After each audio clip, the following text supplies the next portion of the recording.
자, 오늘 다 같이 읽으실 성경 말씀은 베드로전서 1장 8절 9절입니다.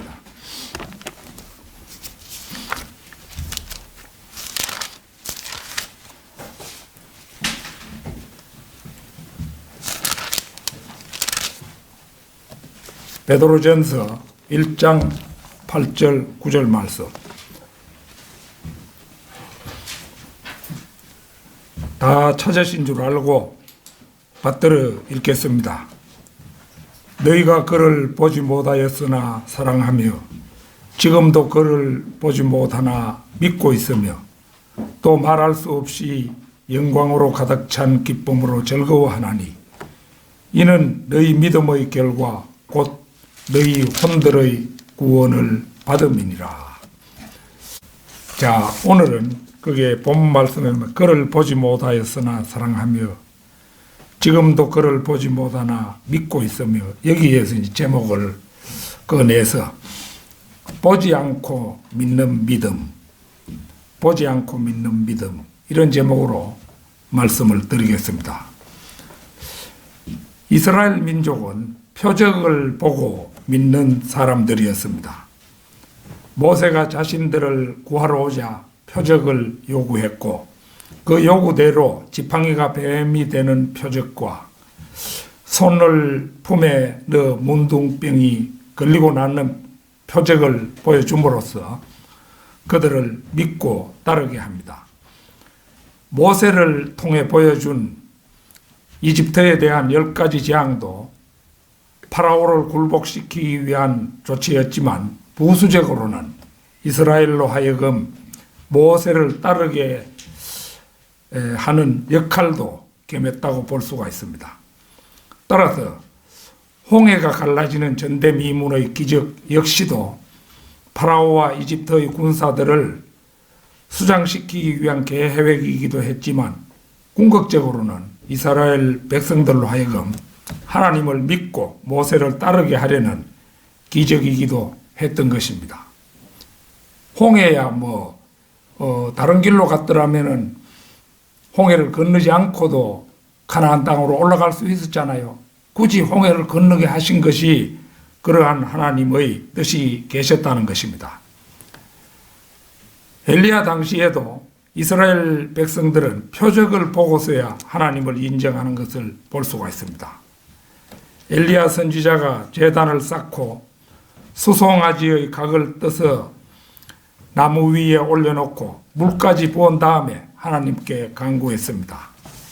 열왕기상 18장 37절 한번 찾겠습니다.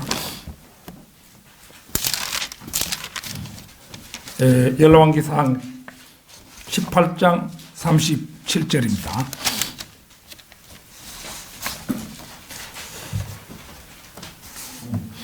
내게 들으소서 오 주여, 내게 들으시어 이 백성으로 주께서 주 하나님이신 것을 알게 하시고 주께서 그들의 마음을 다시 돌이키신 것을 알게 하소서 하더라.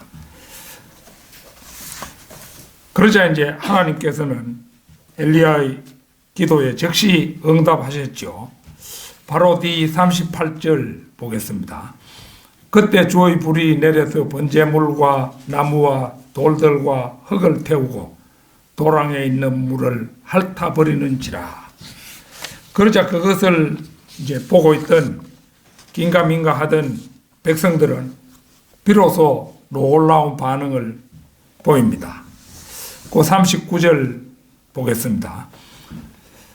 모든 백성이 그것을 보자 엎드리며 말하기를 주 그분은 하나님이시도다. 주 그분은 하나님이시도다 하더라. 보는 것처럼 모든 백성이 엎드려서 주 그분은 하나님이시도다 이렇게 외친 것입니다. 그날 엘리야는 450명의 바알 선지자들을 키손 시냇가로 붙잡아가서 죽이는 대승리를 거둡니다. 신약시대에 보고 믿는 믿음의 대표자는 도마였습니다.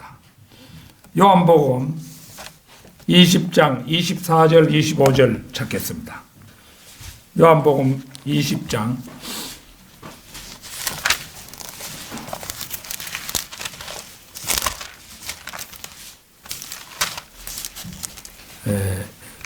24절 25절입니다. 그러나 12 가운데 하나로 디두모라 불리는 도마는 예수께서 오셨을 때 그들과 함께 있지 아니하였더라. 그러므로 다른 제자들이 그에게 말하기를 우리가 주를 보았다고 하나 그가 그들에게 말하기를 내가 주의 손에 있는 못자국을 보고 또 내 손가락으로 그 못자국에 대어보고 나의 손으로 주의 옆구리에 넣어보기 전에는 결코 믿지 않겠노라고 하더라. 그런데 이제 8일 후에 예수님께서 그들에게 오셨죠. 그 뒤에 27절에서 29절을 보겠습니다. 도마에게 말씀하시기를 네 손가락을 이리 내밀어 나의 손을 보고 나의 손을 내밀어 너의 손을 내밀어 내 옆구리에 넣어보라. 그리하여 믿음 없는 자가 되지 말고 믿는 자가 되라고 하시니 도마가 대답하여 주께 말씀드리기를 나의 주 나의 하나님이여 라고 하니 예수께서 그에게 말씀하시기를 도마야 네가 나를 보았으므로 믿는구나. 보지 않고 믿는 자들은 복이 있도다고 하시니라.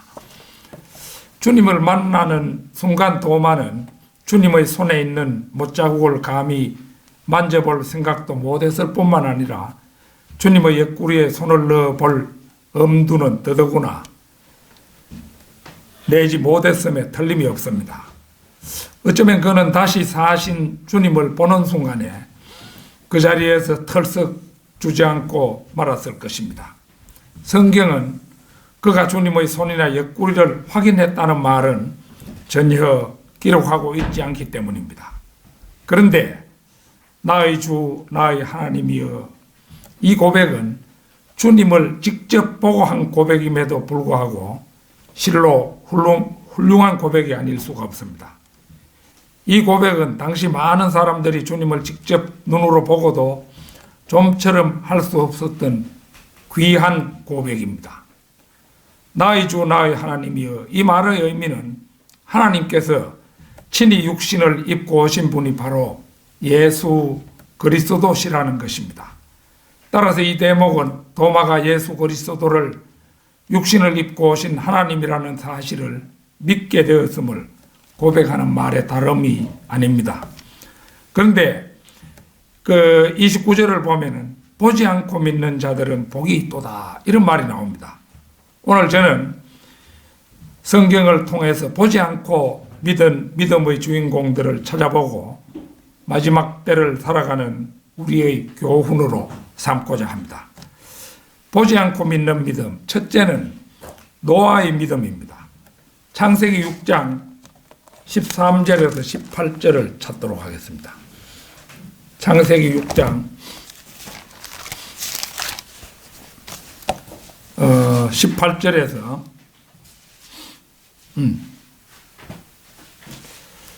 13절에서 18절입니다.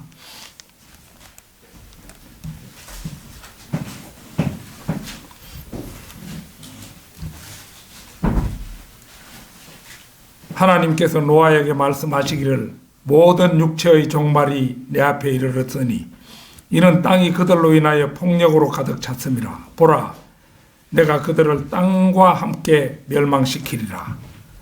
너는 고펠나무로 방주를 만들되 방주 안에 방들을 만들고 역청으로 안팎을 칠할지니라. 이것이 네가 만들 방주의 규격이니 방주의 길이가 300규빗이요 너비가 50규빗이며 높이가 30규빗이니라.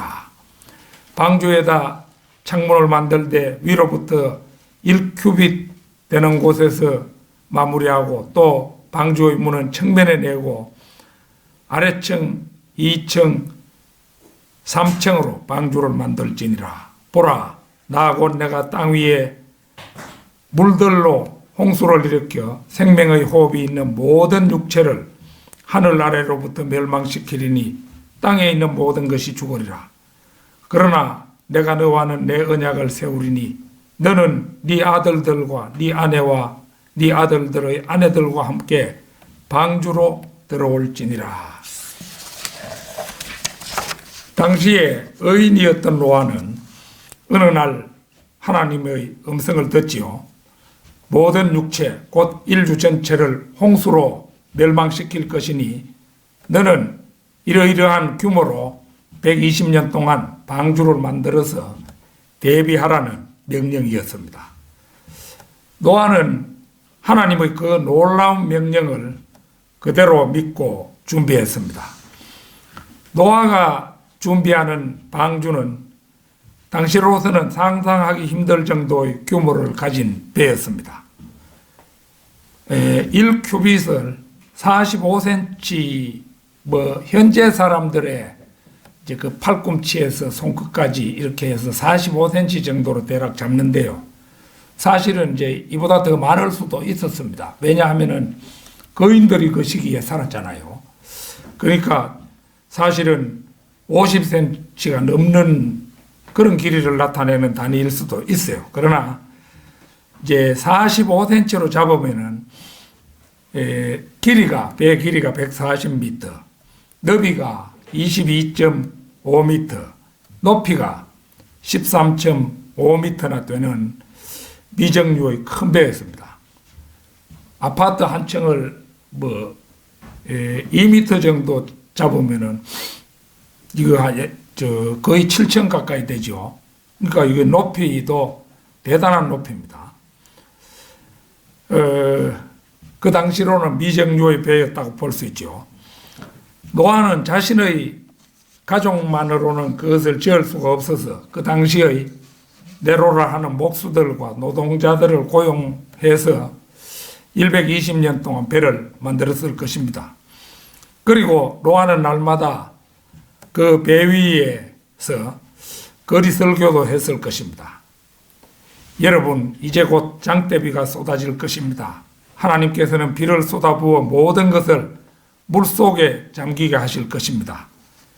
회개하십시오. 여러분들도 여러분과 가족들을 위해 방주를 지으십시오.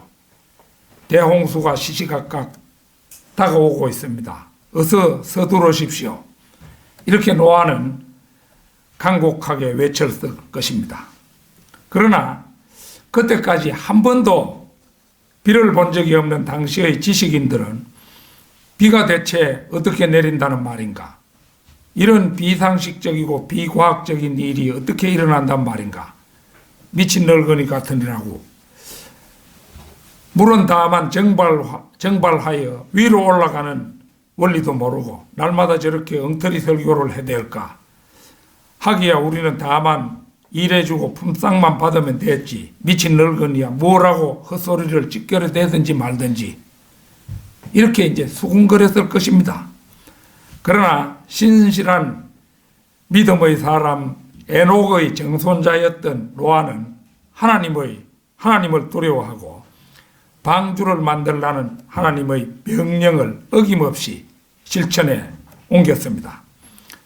그 당시 길이가 140m, 너비가 22.5m, 높이가 13.5m의 방주를 짓는 공사는 실로 장관이었을 것입니다. 홍수 전 인간의 문명은 우리의 상상 이상으로 발전되었을 것으로 러크만 목사님은 창세기를 밝히고 있습니다. 그러니까 이제 지금 인간이 그 100년 안팎 살고 가는데도 과학이 기하급수적으로 발전했잖아요. 그 당시에는 1000년 가까이 전부 사람들이 살았기 때문에 어떤 기술을 발전시키는 데 있어서도 현재보다 훨씬 발전되었을 것이다. 이렇게 이제 주석에서 밝히고 있어요. 아마도 그 당시 사람들이 오늘날의 발전된 통신 장비를 이용하며 살았을 것으로 추정한다면 노아의 방주 건조 소식은 당시 세상에서 가장 희귀한 유석거리가 되었을 것입니다. 120년 동안 수시로 취재 기자들이 찾아와서 사진을 찍고 인터뷰를 하며 방송의 토픽으로 소개하곤 했을 것입니다.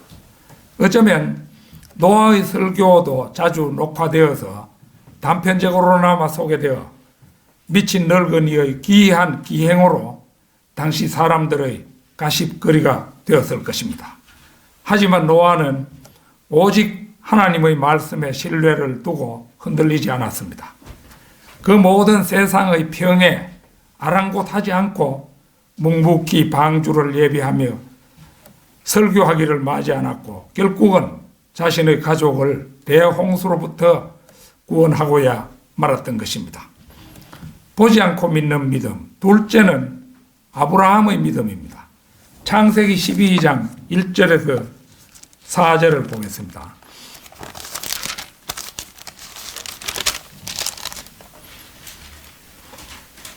창세기 12장 1절에서 4절 말씀입니다.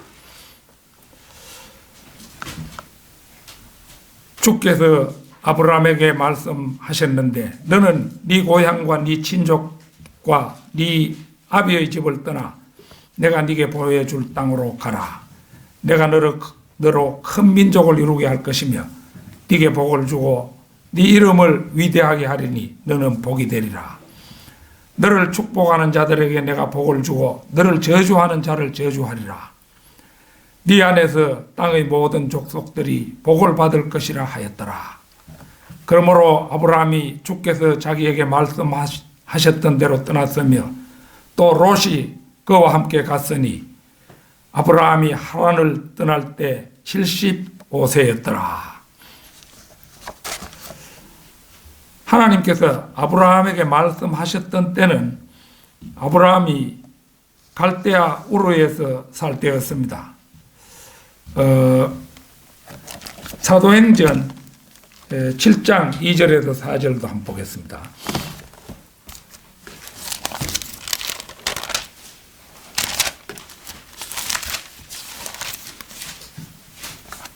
(7장 2절에서 4절입니다)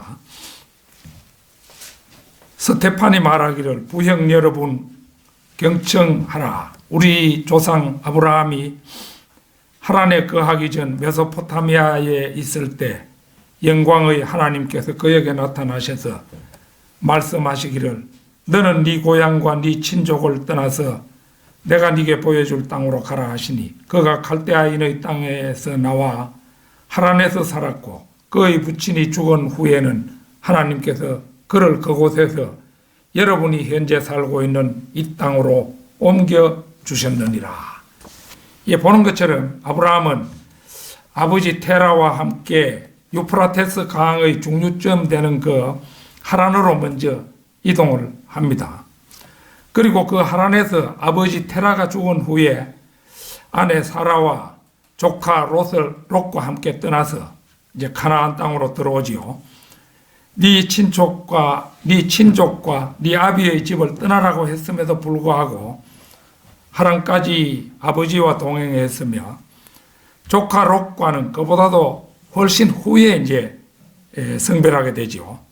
이 모든 과정을 볼 때 아브라함의 믿음은 처음부터 온전히 순종했다고 보기 힘든 부분 순종이었음을 알 수가 있습니다. 그러나 그럼에도 불구하고 히브리서 11장은 아브라함에게 훌륭한 평가를 내리고 있음을 봅니다.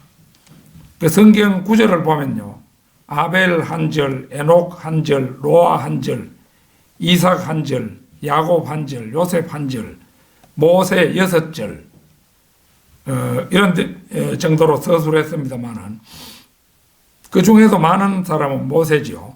이제 아브라함에게는 무려 12절에 걸쳐서 그 아브라함에 대해서 그 할애하고 있음이 그것입니다.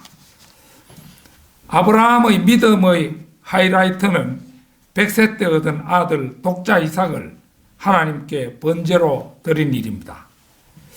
히브리서 11장 17절 19절 보겠습니다.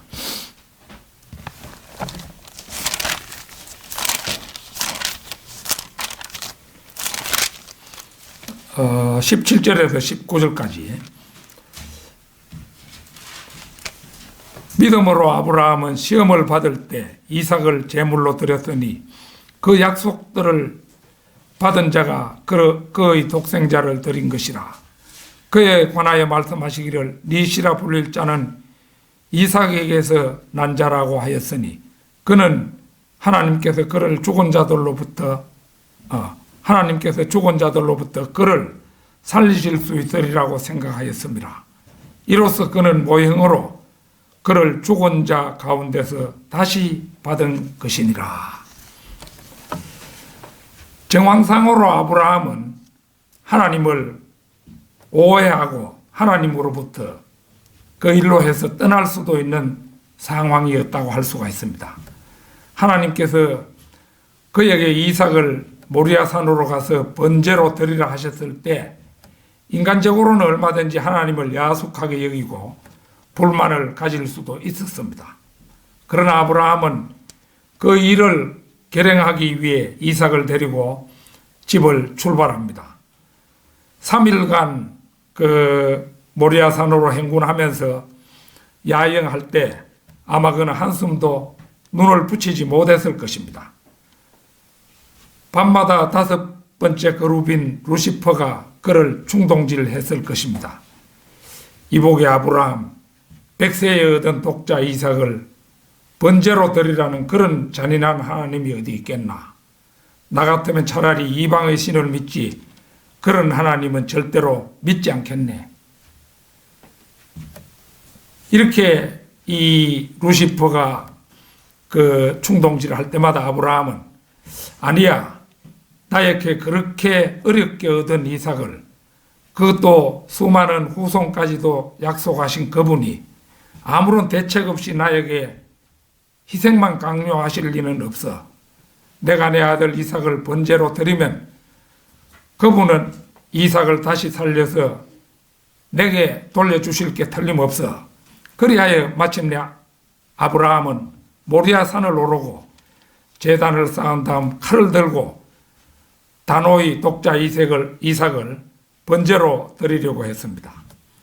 막 머리 위로 치던 칼을 이삭을 향해서 찍으려는 순간 그는 감전된 듯이 손에 잡았던 칼을 놓치고 말았습니다. 주의 천사가 그 절체절명의 순간에 개입하신 것입니다. 이미 하나님께서는 멀지 않은 곳에 순양 한 마리를 뿔이 수풀에 걸리게 하셔서 예비해 두셨던 것입니다. 창세기 22장 15절에서 18절 한번 찾겠습니다. 창세기 25장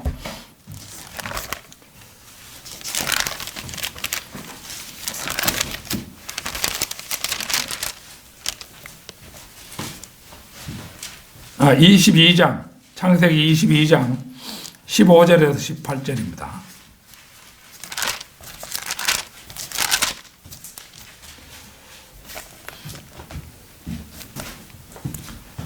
주의 천사가 하늘로부터 두 번째로 아브라함을 불러 말하기를 주가 말하노라. 내가 스스로 맹세하노라. 이는 네가 이같이 행하여 네 아들 곧 네 독자를 아끼지 아니하였음이니 복으로 내가 네게 복을 주고 번성으로 내가 너의 씨를 하늘의 별들처럼 또 바닷가의 모래처럼 번성케 하리니 네 씨가 그의 원수들의 문을 차지하리라.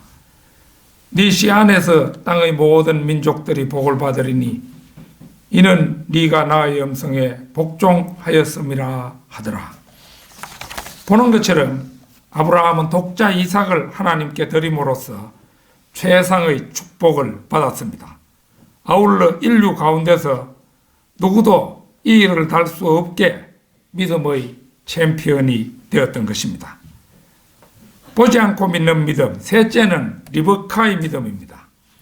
창세기 24장에는 참으로 아름다운 예표들이 숨겨 있지요.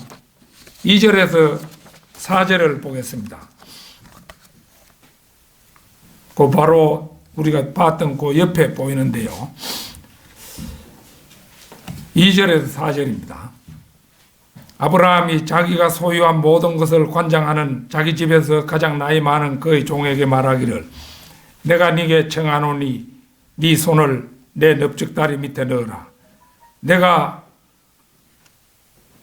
하늘의 하나님이시며 땅의 하나님이신 주를 두고 너를 맹세하게 하리니 이는 내가 거하는 가나안인들의 딸들 중에서 내 아들을 위하여 아내를 얻지 말고 너는 내 고향 내 친족에게 가서 내 아들 이삭을 위하여 아내를 얻으라 하더라.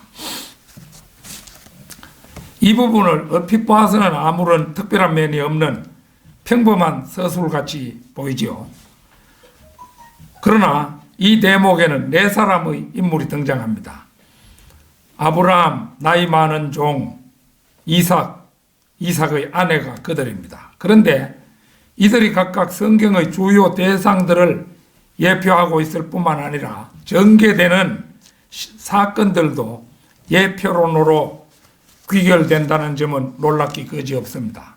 예컨대 아브라함은 아버지 하나님, 나이 많은 종 엘리에셀이지요. 이거 엘리에셀인데 성령님, 이삭은 주 예수 그리스도, 그 다음에 그 이삭의 아내가 될 리브카는 예수 그리스도의 신부인 교회를 각각 예표합니다. 그런데 예표로는 이에서 국한되지 않습니다. 전개되는 사건 하나도 아름다운 예표론을 구성하고 있다는 점은 우리에게 감동을 줍니다. 창세기 24장에서 가장 중심 인물은 리브카입니다. 리브카는 교회의 예표지요. 그녀는 보지 않고 믿는 믿음을 가지고 있었습니다. 그녀는 성령님의 예표인 엘리에셀로부터 자신의 신랑이 될 이삭에 대해서 듣기만 했습니다. 그런데 그 들음의 내용은 자기 고향과 친척을 떠나서 한 번도 본 적이 없는 신랑의 아내가 되어야 한다는 것이었습니다. 하루아침에 고향 땅과 부모 형제를 떠나 낯선 곳으로 한 남자의 아내가 되기 위해 낯선 사람을 따라 떠난다는 것은 결코 쉬운 일이 아닙니다. 바로 그 어려운 결심을 리브카는 하는 것이죠. 성경은 이 결단의 장면을 이렇게 묘사합니다. 창세기 24장 54절에서 58절 한번 보겠습니다. 54절에서 58절입니다.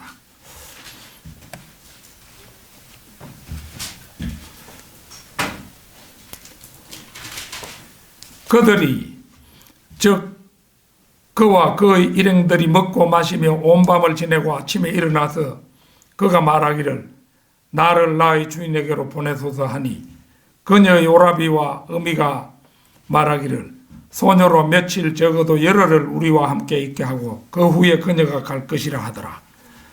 그가 그들에게 말하기를 나를 지체시키지 마소서.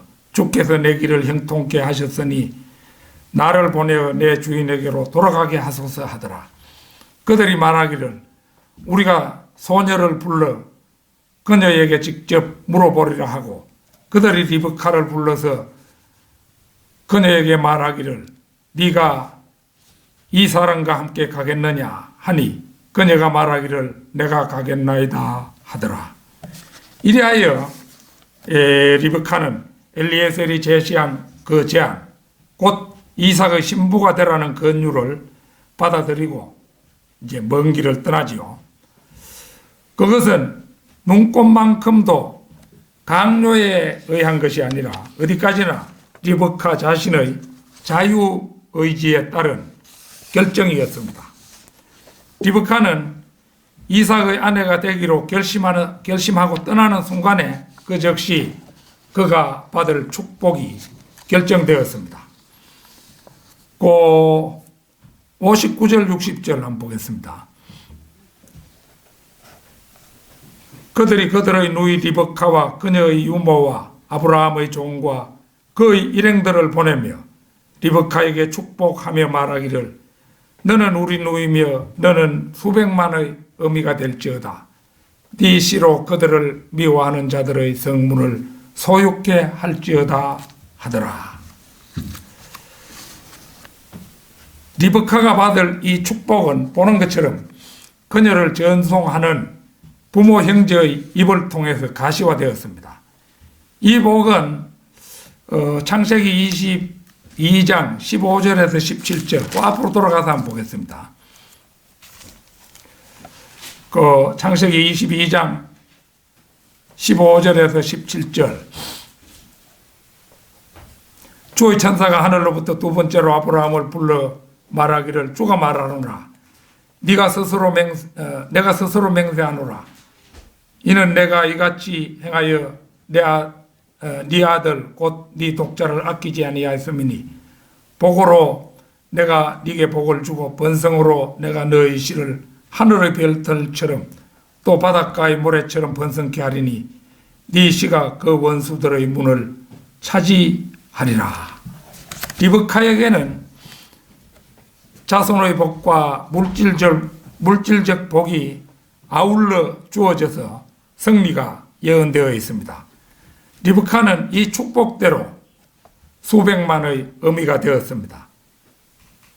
오늘날에도 이 리브카의 후손들은 지구상에 약 1,400만 명이 살고 있다고 합니다. 대단한 축복을 받은 것이죠. 보지 않고 믿는 믿음. 넷째는 신약 시대에 성경대로 믿는 사람의 믿음입니다. 오늘의 본문 말씀인 베드로전서 1장 8절 너희가 그를 보지 못하였으나 사랑하며 지금도 그를 보지 못하나 믿고 있으며 또 말할 수 없이 영광으로 가득 찬 기쁨으로 즐거워하나니. 이 편지를 쓴 베드로는 예수 그리스도의 수제자로 직접 그분을 대면했던 사람입니다. 대면했을 뿐만 아니라 3년이 넘게 그분과 함께 동고동락한 사람이죠. 그러나 우리는 어떻습니까? 우리는 한 번도 예수 그리스도를 뵌 적이 없습니다. 그런데 우리 그리스도인들은 너나 없이 그분을 사랑합니다. 그리고 그분을 사랑하면서도 눈으로는 그분을 보지 못하고 있습니다. 우리가 주님을 구주로 영접하고 그날 그 시부터 성령님이 우리 안에 들어와 살고 계시기는 하지만은 주 예수 그리스도께서는 지금 하나님의 보좌 오른편에 앉아 계십니다. 그래서 우리는 그분을 눈으로 직접 보지는 못합니다. 그럼에도 불구하고 우리는 그분을 믿고 있습니다. 아울러 그 믿음 가운데서 우리는 말할 수 없이 영광으로 가득 찬 기쁨으로 즐거워하면서 살아가고 있습니다. 그렇다면 구약 성경 창세기 리브카가 예표하는 그리스도의 신부가 받는 복은 어떻습니까?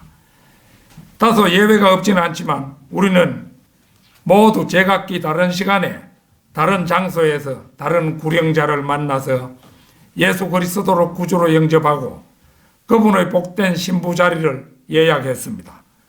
그러나 아직 우리가 구원받은 결과는 지금 가시적으로 나타나지는 않았습니다. 그러나 그것들은 장차 실제적으로 구원으로 나타나게 될 것이고 그것을 물리적이고도 가시적으로 보게 될 것입니다. 현재의 혼의 구원은 주 예수 그리스도께서 다시 나타나실 때 휴거라는 구체적이고도 놀라운 사건으로 확인되고 입증될 것입니다. 지금 우리는 몸이 불완전하죠. 이거 뭐 자빠지면 다치고 꼬집으면 아프고 맞으면 아프고 이런 불완전한 몸이죠. 그런데 이제 휴거가 일어나면은 우리가 예수님께서 부활하셨던 슈퍼맨의 그러한 몸으로 바뀌어서 공간의 이동이 자유롭고 먹을 수도 있고 안 먹을 수도 있고 자유자재의 몸을 입게 되는데 그때 이제 우리 몸의 구원까지도 완벽하게 이루어지는 것이죠. 우리의 구원은 현재로서는 단지 이 세상에서 이 지상에서 성령의 열매로 구원의 증거가 나타날 따름입니다. 이제 어떤 사람을 볼 때 저 사람이 구원을 받았느냐 안 받았느냐 이건 이제 성령의 열매를 보고 이제 판단할 수밖에 없죠. 갈라디아서 5장 22절 24절을 찾겠습니다. 갈라디아서 5장 22절에서 25절까지입니다. 22절에서 24절까지입니다.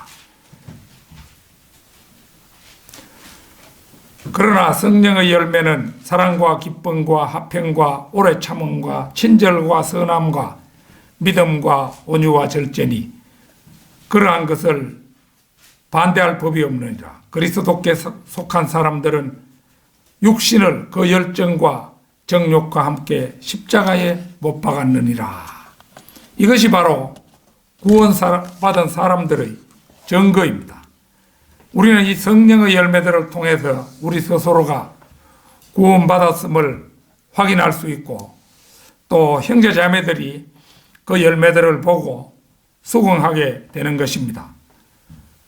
그리스도인이라 자처하면서도 그에게서 성령의 열매가 엿보이지 않는다면 그 구원은 완전하지 못할 수 있습니다. 사실 남이 어떻게 보느냐 하는 것은 그다지 중요하지 않습니다. 문제는 우리 스스로가 그것을 확인할 수 있느냐 하는 것입니다. 전에는 그저 남으로만 생각했던 형제 자매들을 위해서 무엇이라도 베풀고 싶다든지 형제 자매의 어려움을 보고 기도하거나 돕고 싶었다든지 이런 마음이 일어난다면 그것은 구원받은 좋은 증거라고 할 수가 있습니다. 우리는 그것을 지금 확인할 수 있어야 합니다. 휴거가 바짝 다가온 느낌을 주는 지금 어느 날 갑작스레 아내와 어린 자식이 호련히 사라졌는데 자신만 눈을 멀뚱거리며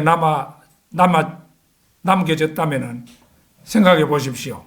얼마나 큰 낭패가 되겠습니까?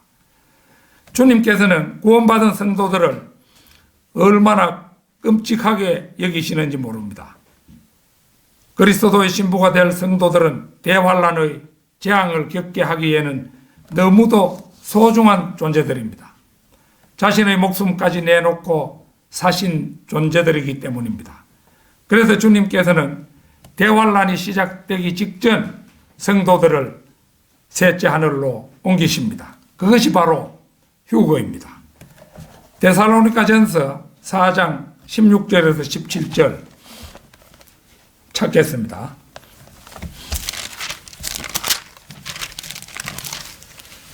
(16절에서) 4장 16절에서 17절 우리가 뭘 자주 보는 말씀인데요.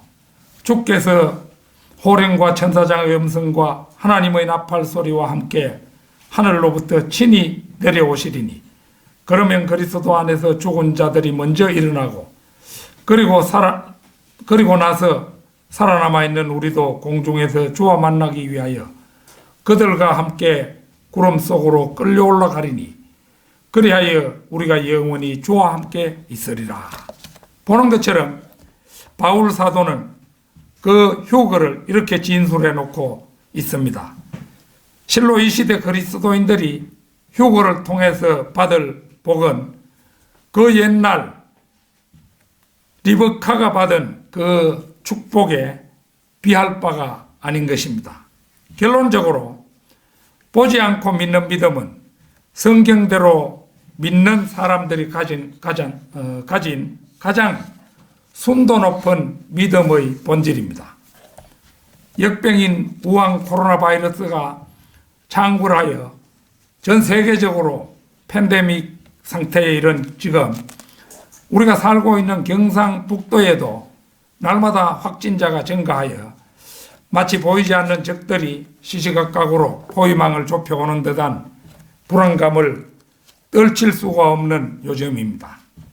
마태복음 24장 4절에서 8절을 찾겠습니다. 마태복음 24장 4절에서 8절입니다.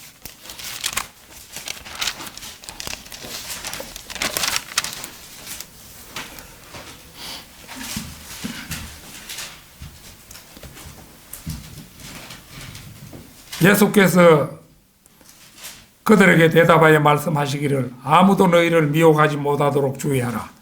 많은 사람이 내 이름으로 와서 내가 그리스도라고 말하며 많은 사람을 미혹하리라. 또 너희는 전쟁과 전쟁의 소문을 들을 것이라. 그러나 삼가 걱정하지 말라. 이는 이 모든 일들이 반드시 일어나겠지만 아직 끝은 아니기 때문이라. 민족이 민족을 대적하고 나라가 나라를 대적하여 일어나겠으며 기근과 역병과 지진이 여러 곳에서 있을 것이니 이 모든 것들이 고통의 시작이니라. 마태복음 24장과 25장은 대환란의 상황입니다. 많은 사람이 내 이름으로 와서 내가 그리스도라고 말하며 많은 사람을 미혹하리라. 우리나라만 해도 이러한 현상은 쉽게 목격할 수 있죠. 우리나라에만도 자칭 하나님이 20명, 자칭 예수가 50명 정도 된다고 합니다. 전쟁과 전쟁의 소문. 지구상에서 지금도 전쟁은 어느 곳에서든지 계속되고 있고 또 미국과 이란, 미국과 북한 이런 이제 그 전쟁에 대한 예측도 자주 입에 오르내리고 있죠. 우리 뭐 뉴스로 늘 우리가 듣는 것들입니다. 민족이 민족을 대적하는 일도 뭐 쿠르드족 예를 보면은 그 확연히 알 수가 있습니다. 이 지구상에서 가장 불운한 민족 가운데 하나가 쿠르드족이에요. 쿠르드족은 인구가 한 3천만 명 되는데 조그만 섬나라 이런 것도 독립해가지고 자유를 누리면서 살고 있는 판에 3천 몇백만이나 되는 이 쿠르드족은 터키 일부, 시리아 일부, 또 이라크 일부 이렇게 해가지고 살고 있는데 이들이 독립운동을 벌여온 지도 오래됐어요. 그런데 이제 그때마다 막 탄압을 가하죠. 특히 그 탄압을 제일 많이 가하는 터키인데요. 터키. 그래서 이 쿠르드족 이게 이제 그 근방에 아주 전쟁의 요소가 근원이 되고 있는 그런 거예요. 그래서 그런 이제 것도 있고 중국 내의 티베트와 신장 위구르 등의 소식도 뭐 자주 들리지요. 신장 위구르 그거는 한 100만 정도가 그 강제 수용소에 거기에 이렇게 갇혀 있고 이것을 또 수시로 말이지 저거 필요에 따라서 중국이 장기 같은 걸 적출해 가지고 죽여버릴 때는 이것도 싹 갈아가지고 막 흔적도 없이 만들어가지고 뭐 버린다고 합니다. 이런 이제 일을 벌이는 사람들이 이 중국 공산당이에요.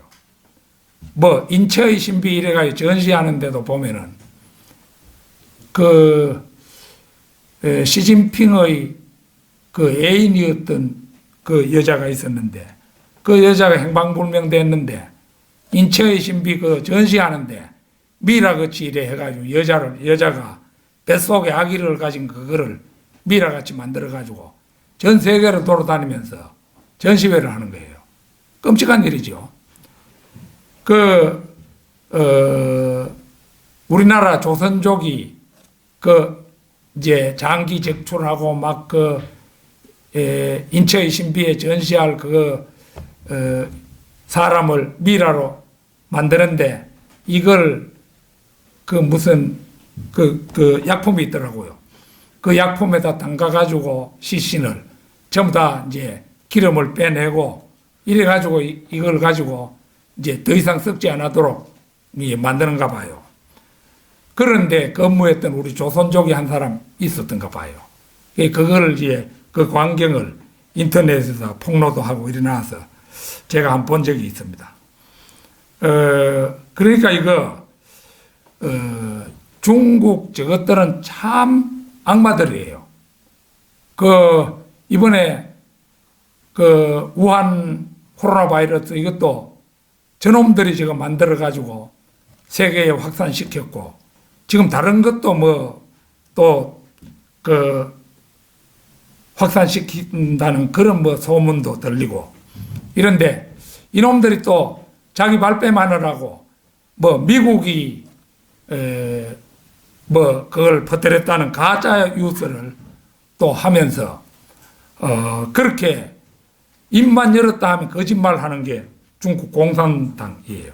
그러니까 이제 전쟁과 전쟁의 소문, 민족이 민족을 대적하는 이런 일이 자주 있습니다.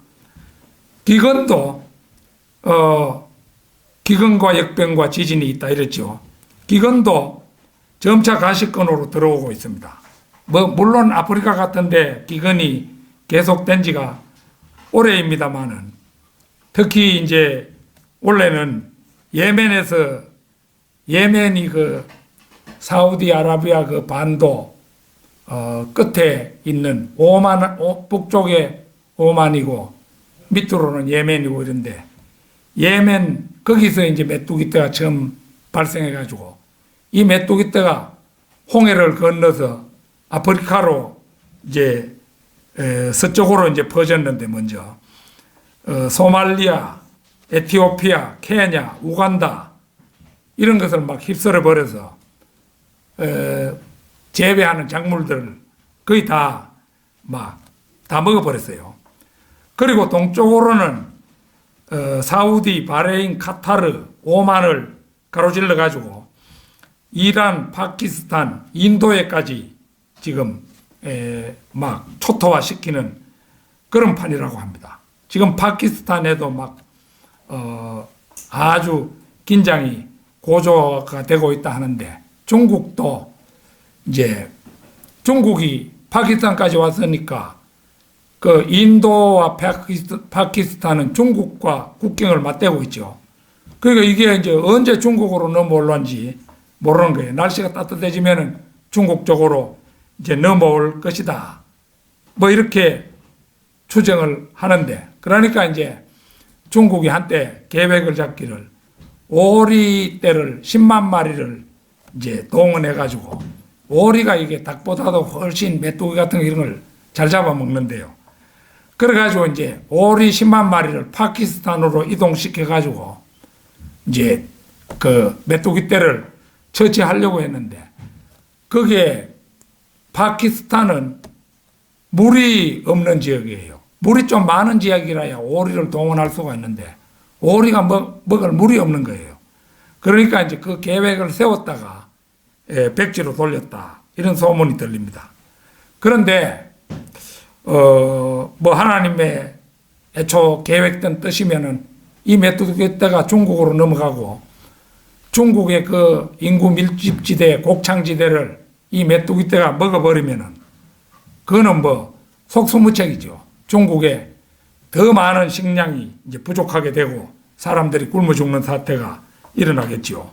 이게 이제 지진 이거 기근 이거는 이미 가시권으로 들어오고 있고 이제 지진도 전 세계적으로 빈도가 늘어나고 있죠. 그래서 이렇게 보면은 역병은 제가 맨 처음에 얘기했잖아요. 우리가 지금 눈으로 보는 그 역병이잖아요. 코로나 이 바이러스 역병인데 여기에 24장 거기 4절에서 8절에 나온 요소가 지금 현재 안 일어나고 있는 게 뭐가 있습니까? 다 일어나고 있잖아요. 그러니까 이거 마지막 때가 가까웠다. 이걸 이제 우리가 깨닫는 것입니다. 그래서 이제 모든 재앙이 가시권으로 들어왔다. 이렇게 볼 때 지금은 대환란의 언저리에 그 근처에 도착했다. 이렇게 볼 수 있죠. 일찍이 이런 위기가 있었습니까? 병이 저렇게 전 세계의 팬데믹 현상을 일으켜가지고 인류를 위협하는 그런 시기가 다시 없었잖아요. 뭐 패스트가 무서웠다고 하지만 유럽일 때만 휩쓸었잖아요. 그러나 이 코로나 바이러스 이거는 전 세계적이잖아요. 그러니까 이거는 다시 없던 그런 일이에요. 제 개인의 생각으로는 올해부터 내년까지가 휴거의 고비가 아닌가. 이런 생각을 해봅니다. 문제는 우리 자신의 구원 문제지요. 이 구원 문제를 거듭 잘 점검해서 우리 가운데는 한 사람도 낙오자가 없기를 바라는 마음 간절합니다. 다 같이 기도드리겠습니다.